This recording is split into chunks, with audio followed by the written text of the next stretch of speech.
What would you do if your quiet farm life turned into a battlefield overnight? Picture this, a farmer and a war-weary veteran, hiding in the shadows of a rusty barn, as shadowy figures in black SUVs close in, danger whispering through the cornfields.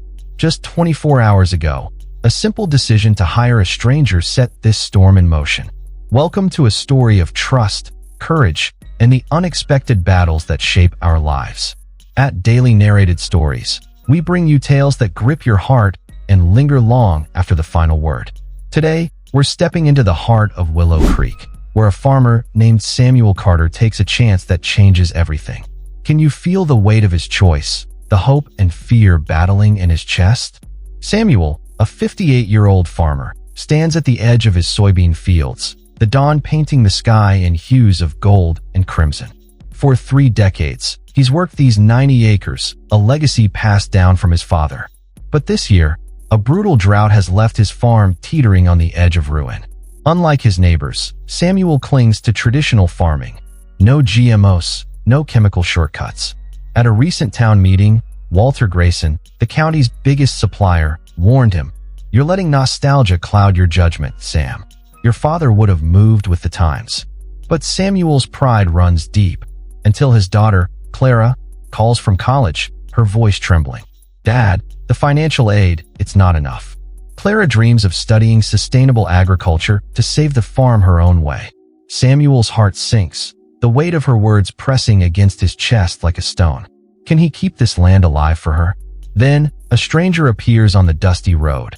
A tall man with a soldier's stride, a military backpack slung over his shoulder. Samuel senses his past immediately. The man, mid-30s, introduces himself as Ethan Hawk Bennett, a former Navy SEAL from Kansas, looking for work. His eyes carry a heavy burden, a story untold, but there's a quiet strength in his posture that Samuel recognizes. He offers Ethan a job and a cabin to stay in, despite whispers of doubt in his mind. What would you do next if you were Samuel? Would you take Ethan to the town meeting to face the skeptics head-on, or keep him hidden on the farm to avoid stirring trouble? Share your choice in the comments below. We'd love to hear your thoughts. And if you're moved by stories that blend courage with heart, please subscribe to Daily Narrated Stories. We're so close to 1,000 subscribers. Your support means the world to us as we share tales that inspire and uplift. Let's walk alongside Samuel as he navigates the growing storm that brews after hiring Ethan. What does trust feel like when it's tested by whispers of danger? The air is thick with uncertainty as Samuel leads Ethan to the small cabin at the edge of his soybean fields. The cabin's weathered wooden walls groan softly in the afternoon breeze, a faint scent of old hay and damp earth lingering inside. A single bulb flickers above a rickety table, casting long shadows across the room. A bed with a sagging mattress, a cracked sink in the corner, and a small window overlooking the fields. Ethan sets his military backpack down, the thud echoing in the silence. His eyes, sharp and assessing, scan the space as if mapping every inch for potential threats. "I'll grab some fresh sheets," Samuel says, his voice steady but his chest tight with unease. He doesn't mention his son, Daniel, who once lived in this cabin before leaving for the army, before the telegram arrived 5 years ago, shattering Samuel's world. That wound still aches, a quiet ghost that haunts every corner of this farm. Hiring Ethan feels like a gamble, but also a chance to honor the memory of a boy who believed in second chances. By late afternoon, Samuel watches Ethan work, his movements precise as he repairs a section of fence that's been down since last spring. The sun beats down, sweat glistening on Ethan's brow, but he doesn't pause, hammering nails with a rhythm that speaks of discipline. Samuel wipes his own forehead, the scent of freshly turned soil grounding him. "You're good with your hands," he observes, leaning against a post. Ethan glances up, his expression guarded. "Had to be. In the field, if your gear fails, there's no one to call." The words are a crack in Ethan's armor, a glimpse into a past where survival depended on skill and solitude. Samuel nods, sensing the weight behind the statement. He wonders what Ethan has seen: battlefields, bloodshed, the kind of memories that carve themselves into a man's soul. But he doesn't push. Instead, he hands Ethan a canteen of water, the cool metal a small offering of trust. As the sun dips lower, casting golden streaks across the fields, Samuel decides to take Ethan to the town meeting. In Willow Creek, a new face is a spark in dry grass, and Samuel hopes introducing Ethan will quell the inevitable gossip. The town hall is a modest building with peeling white paint, the hum of fluorescent lights mixing with the murmur of voices inside. Ethan steps in behind Samuel, his posture stiff, immediately positioning himself against the far wall where he can see every entrance and exit. Samuel notices how Ethan's eyes dart to each person, each movement, a soldier's instinct that never sleeps. The meeting is mundane at first: budget debates, complaints about potholes on Maple Road, a heated discussion about the high school's new football coach. But as folks mingle afterward with coffee and homemade cookies, Samuel introduces Ethan to a few locals. Tom Harper, the burly mechanic with a grease-stained apron, offers a warm handshake. "Any friend of Sam's gets a free oil change at my shop," he says with a grin, his eyes crinkling with genuine warmth. "First coffee's on me tomorrow."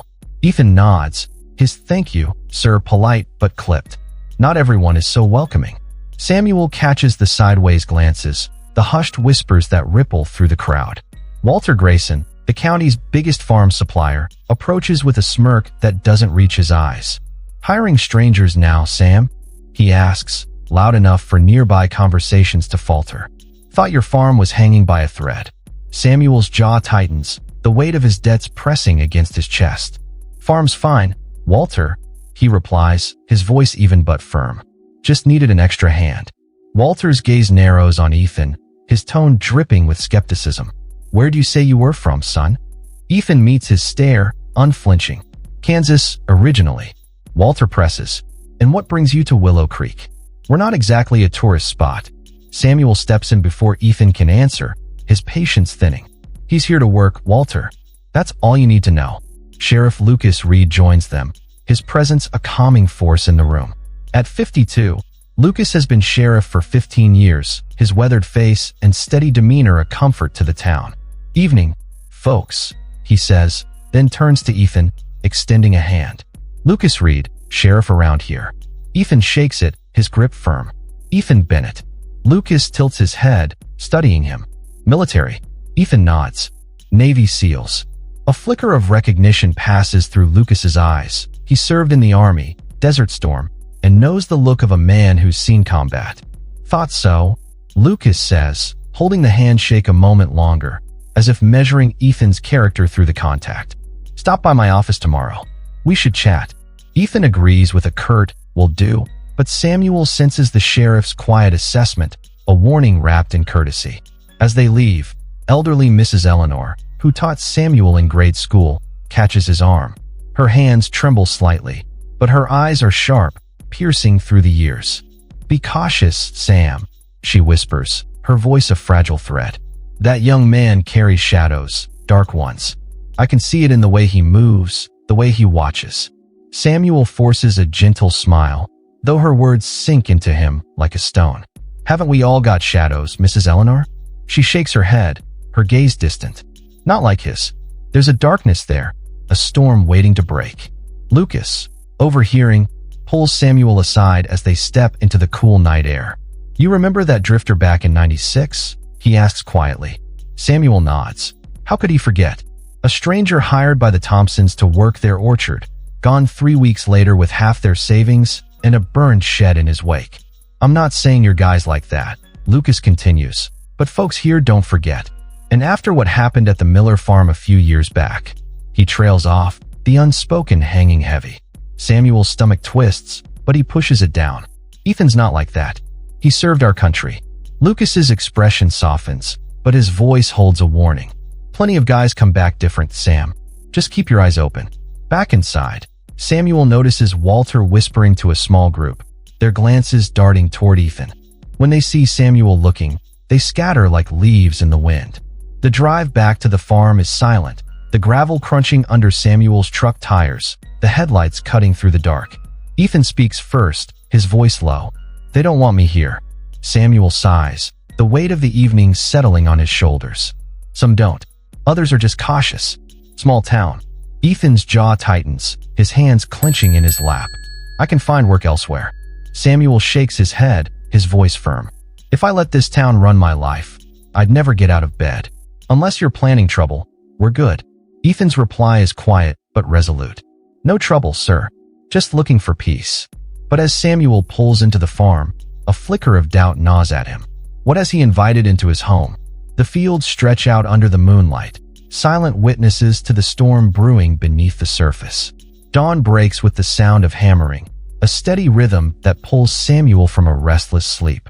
He dresses quickly, the chill of the morning seeping through the farmhouse walls, and steps outside to find Ethan repairing the barn's sagging roof. The steps, a safety hazard for months, are already half fixed. Ethan's movements methodical as he drives nails into the weathered wood. Been up long? Samuel asks, his breath visible in the crisp air. A few hours, Ethan replies, not pausing, his focus unbroken. Saw this needed doing. Samuel's impressed. The barn hasn't looked this sturdy in years. Coffee's on in the house when you're ready, he says, a small gesture of gratitude.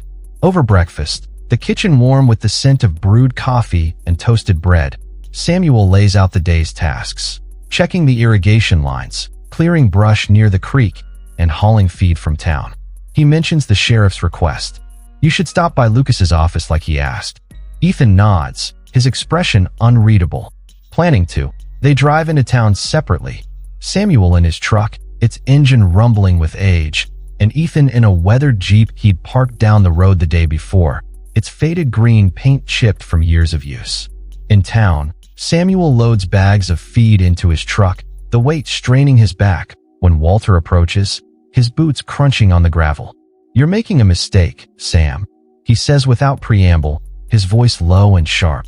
Hello to you too, Walter, Samuel replies, securing a bag with more force than necessary. Walter's eyes narrow. I'm serious. Nobody knows this guy. Where's he been? What's he done? Did you even check references? Samuel's patience frays, the stress of the farm and Clara's tuition gnawing at him. He's a veteran who needs work. That's enough for me. Walter scoffs, his voice dropping to a hiss. Is it? Did you ask what kind of discharge he got? There are veterans, and then there are veterans, if you know what I mean. Samuel's hands clench into fists, but he keeps his tone steady. What I know, Walter, is that my farm is my business. Walter leans closer, his voice a warning. Your farm's one bad season from foreclosure, and we both know it. Taking in strays isn't a smart move. The words hit hard. Walter's family holds shares in the local bank, and Samuel's debts are a noose tightening with every dry season. I'll keep that in mind, Samuel says, climbing into his truck. As he drives away, he glances in the rearview mirror and sees Walter already on his phone, no doubt spreading the word through Willow Creek's gossip mill.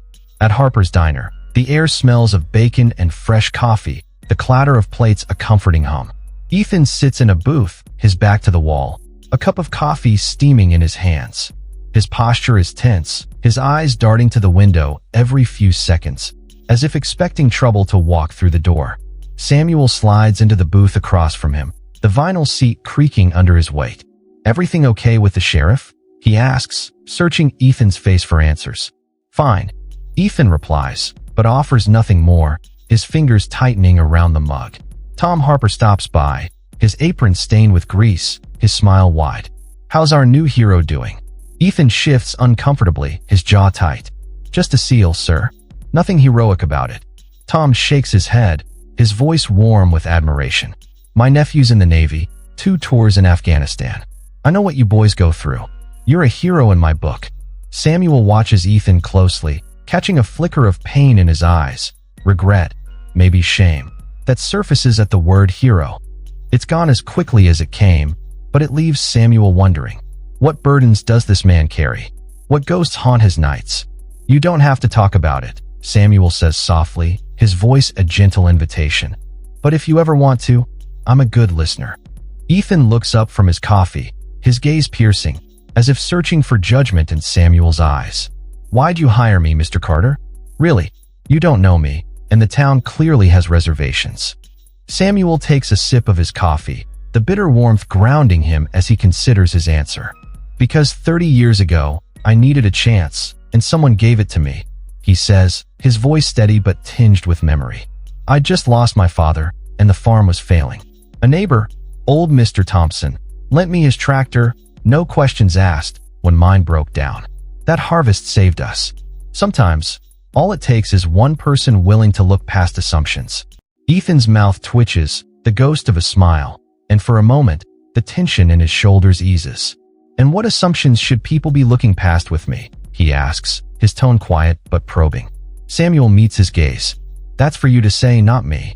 Their food arrives. Pancakes for Samuel, eggs and bacon for Ethan, the clatter of plates breaking the moment. As they eat, Samuel notices a black SUV with tinted windows roll slowly past the diner. Its government plates a stark contrast to the dusty pickups that usually line the street. Ethan's body language shifts instantly, his shoulders tensing, his fork pausing mid-air. His hand twitches toward his hip, an instinctual movement, as if reaching for a weapon that isn't there. Samuel follows his gaze, a chill creeping up his spine. Unusual ride for around here, he comments, trying to keep his voice casual. Ethan's eyes track the vehicle, his voice suddenly flat. We should go. Samuel frowns, the unease in his gut growing. Everything okay? Ethan's already pulling cash from his wallet, his movements quick and precise. Just remembered something I need to do back at the farm. As they step outside, the midday sun blinding after the dim diner, Samuel spots a second black SUV parked across the street. Two men in dark suits stand beside it, their postures too rigid to be casual. One speaks into a wrist device, his eyes locked on Ethan, and Samuel's heart skips a beat. They drive back separately, Ethan's Jeep staying close behind Samuel's truck, his headlights a constant presence in the rearview mirror. Ethan's eyes dart to his own mirrors, his focus sharp, as if he's expecting an ambush at every turn. Samuel's hands tighten on the steering wheel, the weight of the unknown pressing against his chest. Whatever's happening, it's not good, and it's followed Ethan to Willow Creek. As they turn onto the long driveway to the farm, Samuel's breath catches in his throat. 4 black SUVs are parked in front of the farmhouse, their sleek shapes an intrusion against the rustic backdrop of his land. 8 men in dark suits fan out across the property, moving with military precision, checking the barn, the shed, the fields.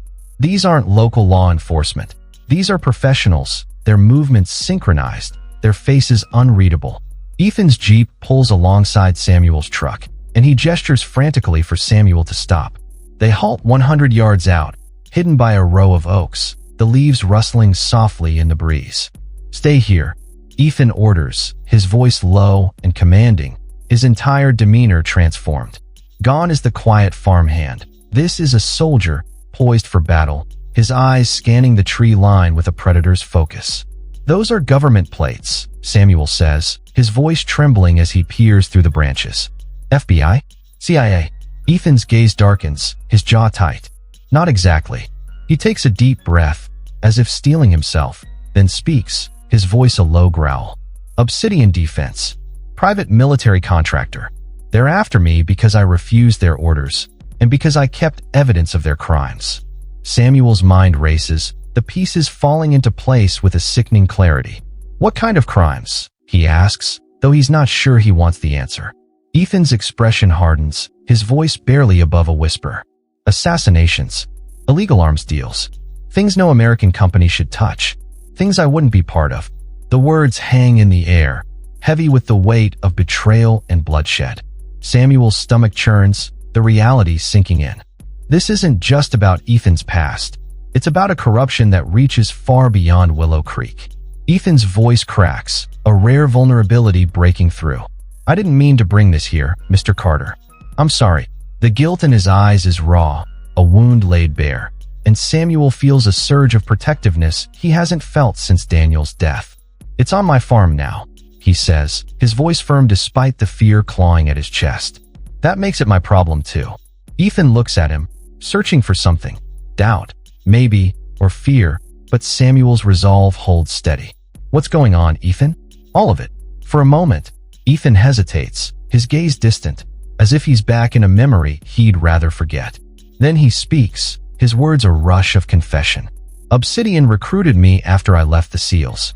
Promised good pay, honorable work. But it wasn't. They wanted me to eliminate targets. Civilians, sometimes. I refused. When I threatened to expose them, they came after me. I've been running ever since, with proof of everything they've done. Samuel's mind reels, the scope of Ethan's burden crashing over him like a wave. He thinks of Daniel, who died in a war he believed in, and wonders if Ethan's fight is the same, a battle for something bigger than himself. You're not running from the law? Then, Samuel says, piecing it together. You're running from them. Ethan's nod is grim. Law's complicated in this. Obsidian has connections, high-level ones. They've got people everywhere. Samuel gestures toward the farmhouse, where more men have appeared, their movements methodical, predatory. By yourself against all of them? That's suicide. Ethan's voice is calm, a soldier's assessment. I've handled worse odds. But Samuel's not ready to let Ethan face this alone. There's another way to the house, he says, his mind racing. Through the back fields, by the creek. We can circle around, come in through the old root cellar. Ethan shakes his head, his voice firm. This isn't your fight. Samuel's tone leaves no room for argument. It's my farm they're trespassing on. Now, are we going to sit here talking, or are we going to do something? For the first time since they met, Ethan smiles, a genuine, fleeting smile that transforms his face, a flicker of hope in the storm. Yes, sir, he says, and Samuel feels a spark of camaraderie, a shared resolve that binds them in this moment. They abandon their vehicles and move through the soybean fields, the tall stalks brushing against their legs, the scent of earth and green heavy in the air. Samuel leads the way, staying low, his heart pounding as they follow the irrigation ditches, avoiding the sight lines of the men surrounding his house. The fields are a maze of shadows, the rustling leaves a constant whisper, and Samuel's senses are on high alert. Every snap of a twig, every gust of wind setting his nerves on edge. He thinks of Clara, of the farm, of the generations who've worked this land, and a fierce determination surges through him. He won't let these men take it all away. They crouch behind a tool shed, the weathered wood rough against Samuel's back, the metallic tang of rust mixing with the earthy smell of the fields. From here, they can see the men more clearly. 8 of them, moving with lethal precision, their dark suits stark against the rural landscape. One man emerges from the cabin, holding Ethan's backpack, and hands it to a tall figure in a tailored suit, his presence commanding even from a distance. That's Marcus Vane, Ethan whispers, his voice a low growl. Obsidian's operations chief. If he's here, they're desperate. Samuel feels a chill, the reality of the threat sinking in. These men are in his home, the home where he raised Clara, where he mourned Daniel, where his father taught him to plant by the phases of the moon. The violation burns in his chest, a quiet rage that steadies his shaking hands. Ethan pulls a small flash drive from his pocket, its black surface unassuming but heavy with consequence. This is what they want, he says, his voice grim. Everything Obsidian doesn't want the world to know. Operations, clients, offshore accounts. Samuel's voice is a whisper, fear and determination warring within him. Can't you just give it to the FBI or the press? Ethan's eyes darken, a haunted look crossing his face. I tried. The first journalist I contacted, they found her dead 2 days later. Robbery gone wrong, they said. His voice goes flat, the words a scar he's carried too long. Obsidian has people everywhere. The memory hits Ethan like a bullet, and for a moment, he's not in Willow Creek. He's in a dimly lit apartment in Chicago, handing the flash drive to a young reporter named Sarah. Her eyes had sparkled with determination, her voice fierce. This could change everything, she'd said, her hands trembling with excitement. 2 days later, Ethan saw the news, her body found in an alley, her apartment ransacked. The police called it a robbery, but Ethan knew better. He'd run that night, the weight of her death a chain around his heart, a reminder of the cost of doing what's right. Now, crouching in the shadows of Samuel's farm, that guilt surges back, a tidal wave threatening to drown him. He forces it down, focusing on the present, on the men who've hunted him across states to silence him. Samuel watches Ethan's face, seeing the torment etched into his features, and feels a pang of empathy. He thinks of Daniel again, of the letter his son wrote before his last deployment. If I don't stand for what's right, Dad, who will? Those words echo in Samuel's mind now, a call to action he can't ignore. I count 8 men, he says, his voice steady despite the adrenaline flooding his system. Probably more inside the house. Ethan nods, his eyes scanning the property, calculating. We need a plan, Samuel says, his mind racing. Ethan's response is immediate. I leave. Draw them away from your farm. It's me they want. Samuel shakes his head, his voice firm. They've already seen my truck. They know I'm connected to you. Running won't solve this.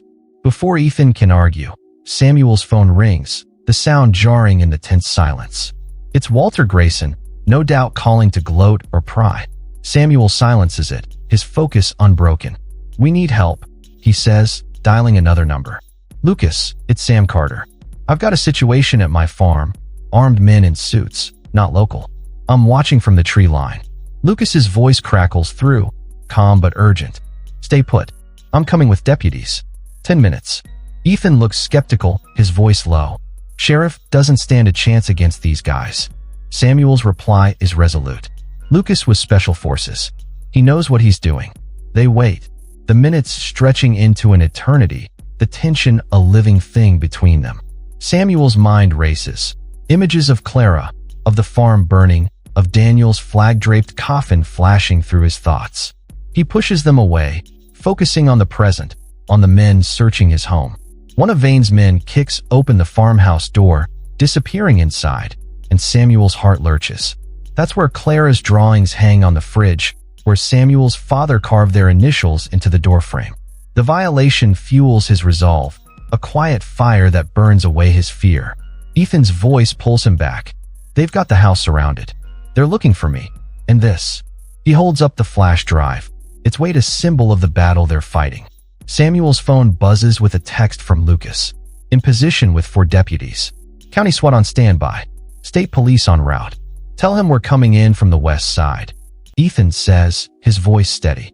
And that these men are armed and dangerous. Samuel relays the message, then follows Ethan as they circle around, approaching from the opposite direction of the sheriff's entry. We're the distraction, Ethan explains, his eyes sharp with focus. Get their attention while Lucas comes in from behind.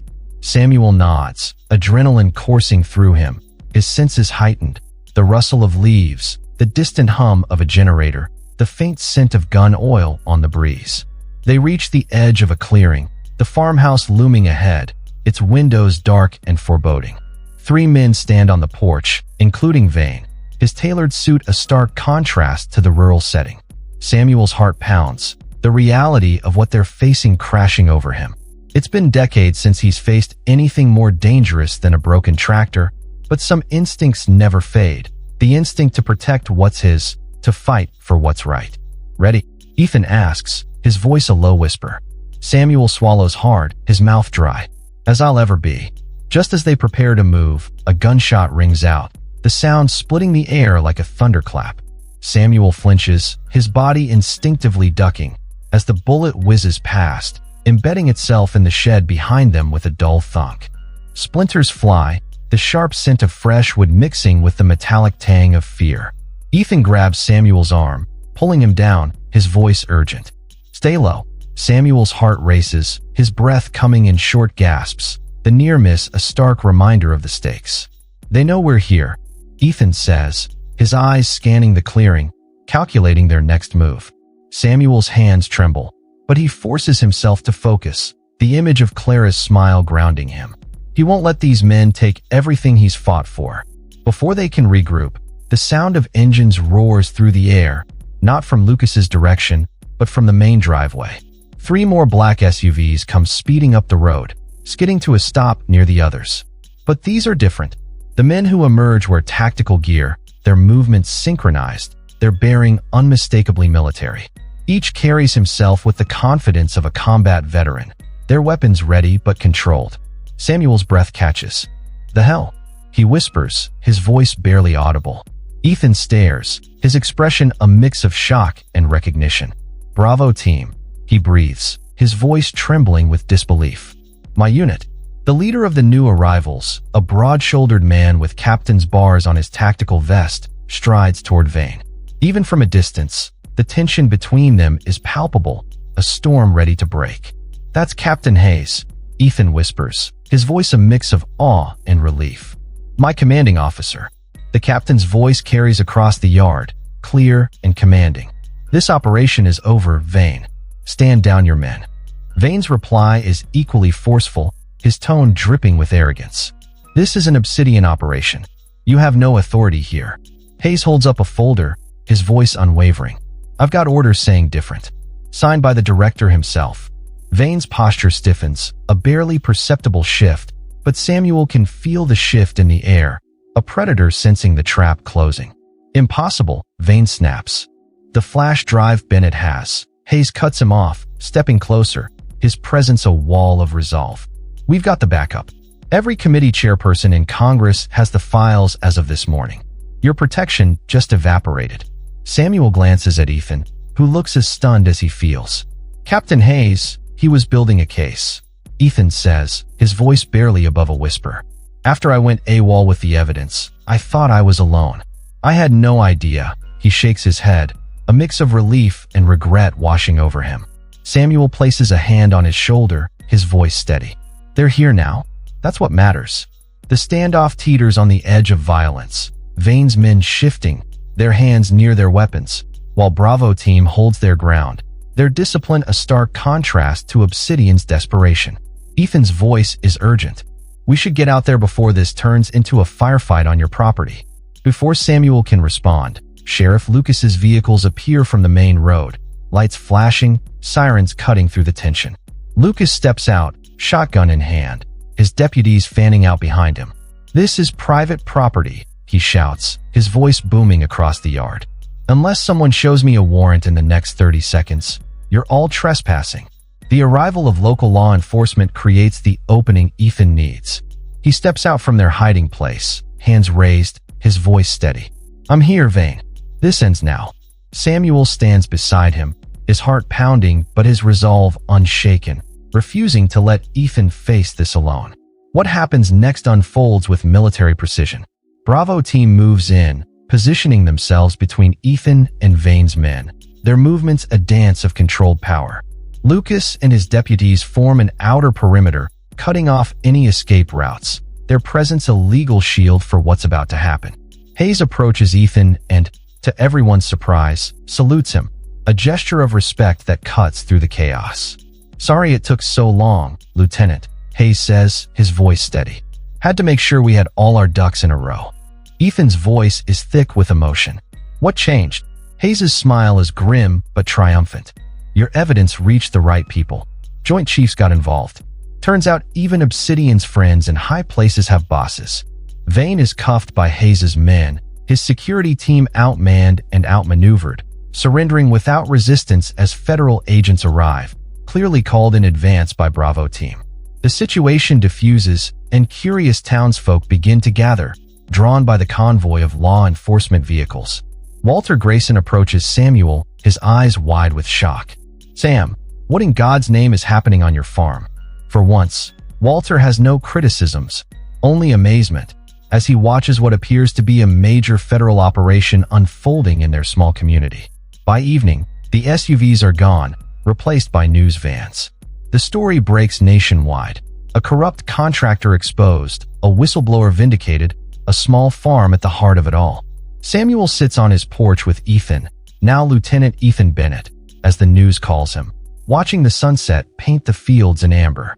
The air is cool, the scent of harvested soybeans mingling with the crispness of fall. "What now?"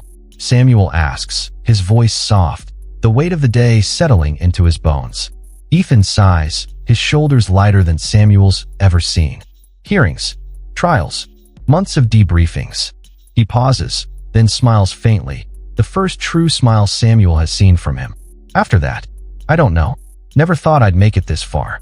Samuel gestures to the farm, the fields stretching out like a promise kept. "There's always a place here if you want it."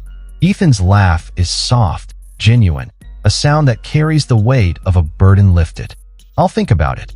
The next morning, as Ethan prepares to leave with Bravo team, he shakes Samuel's hand, his grip firm but warm. "Thank you for believing in me when no one else did," he says, his voice thick with gratitude. Samuel smiles, his eyes crinkling with a quiet pride. Sometimes that's all it takes, one person to see past the shadows. Townsfolk gather at the gate, Walter at the front, his tone softer than ever. "Sam, the council met today," he says, his usual sharpness replaced by a rare humility. "We'd like to help with your irrigation system, a community fund." Samuel nods, then adds, "And Clara's college fund. Let's talk." 6 months later, the farm thrives, a local landmark now. Clara's scholarship, funded by the town, lets her dream big, her voice brimming with ideas each time she calls home. And the cabin? It has a new occupant. Ethan, honorably discharged, back to stay after his testimony shook the foundations of power in Washington. On a crisp fall evening, Samuel and Ethan sit on the porch, the harvest moon glowing over fields bursting with life. The air smells of wood smoke and ripe apples, the distant laughter of Clara and her friends drifting from the barn where they're setting up for the town's harvest festival. Hosted at the farm for the first time in decades. "Never thought I'd be a farmer," Ethan says, sipping coffee, the steam rising in the cool air. Samuel chuckles, the sound warm and full. "Never thought I'd hire a whistleblower." Ethan's voice grows quiet, reflective. "When I ran with that flash drive, I thought I was alone. Thought my team had turned their backs. I was wrong." Samuel nods, his gaze on the moonlit fields. "The ones who stand with you in the dark, they're not always who you expect." Clara arrives with friends, their voices bright with excitement, and the farmyard fills with the energy of a new generation. Let's pause for a moment to reflect on this journey. What does it teach us? It's a story of courage, Samuel's courage to trust, Ethan's to fight for justice, and a community's to heal.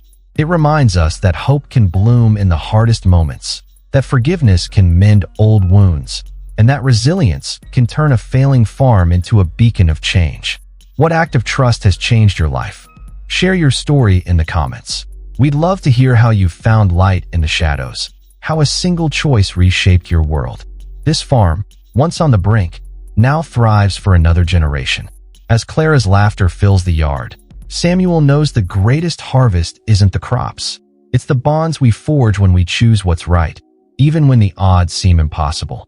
At Daily Narrated Stories, we're honored to bring you tales that inspire and uplift, stories that remind us of the power of a single choice. We're so close to 1,000 subscribers. Don't miss your chance to join this journey. Subscribe now, comment on your favorite moment, and share this story with someone who needs hope. Time's ticking. This is your moment to be part of something bigger, to join a community that celebrates the triumph of the human spirit through stories that matter.